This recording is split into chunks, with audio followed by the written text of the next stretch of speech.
Hello and welcome to State of the Union. I'm Stefan Grobe in Brussels. Switzerland is a country we rarely talk about on this show.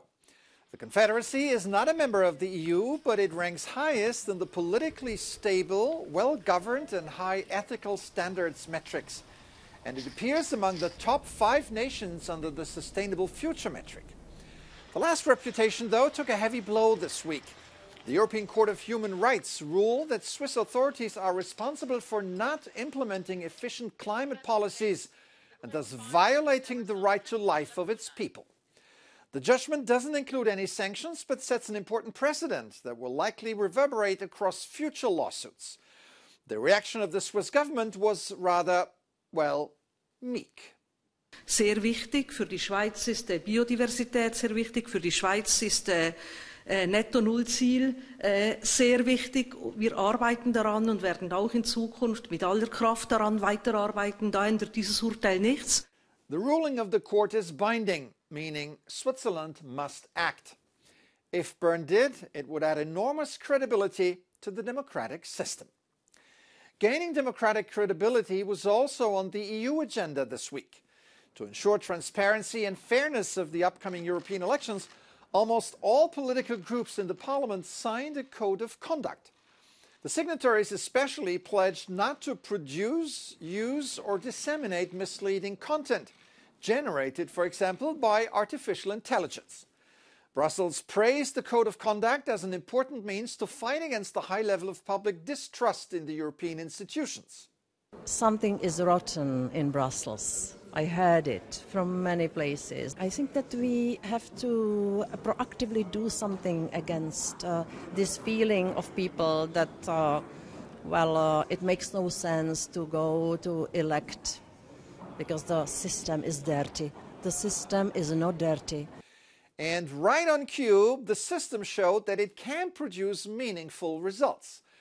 After years of negotiations, the European Parliament adopted the new EU Migration and Asylum Pact, a series of laws designed to streamline migration policy and fix the current status quo. Yet, the compromise is not appreciated everywhere. Some wanted even tougher rules. Others worry about the respect of human rights of migrants and their families. Joining me now is Yves Geddy, head of the European Institutions Office of Amnesty International and Director of Advocacy. Welcome to the program. Thank you for having me. So, Amnesty has been very critical of the reform package since it was first proposed 4 years ago. I'll come to this criticism in a minute, but first, are there any positive elements of the pact? Well, positive in that we do have now an agreement, positive in that the ongoing negotiations have come to a close.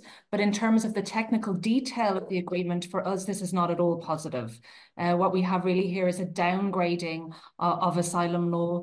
We have also, have a rollout of detention, increase of detention and normalization of detention across Europe. And we have what is really kind of a lowest common denominator approach. There is really opportunity for Europe as a group of 27 states with a common approach, we think, to come up with something really very much better. You're also saying the pact would put people at heightened risk of human rights violations. Why is that so?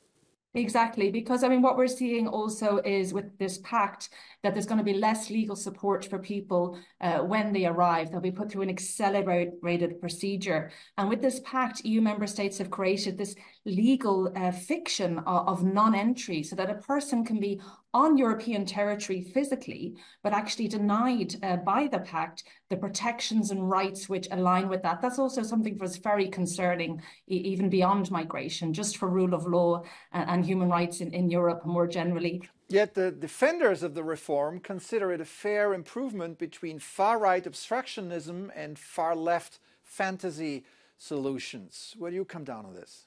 I think we would like to see kind of less pride from legislators on reaching an agreement and actually more responsibilities about the real consequences of this agreement.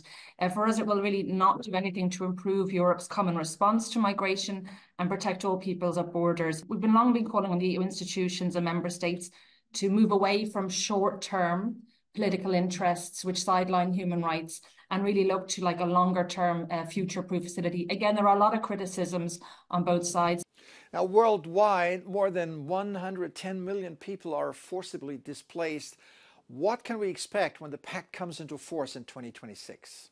I think when it comes into force, it's going to be, even while the standards that we set as Amnesty are very low, for us, these standards are much lower than we would have liked, and which actually international law and international refugee law require.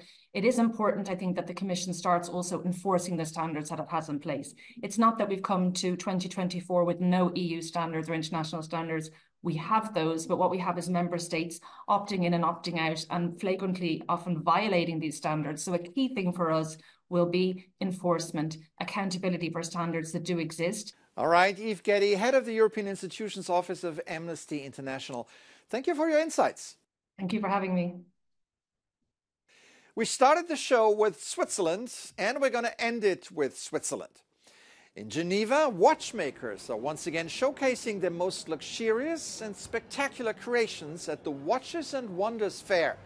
No cost of living crisis here.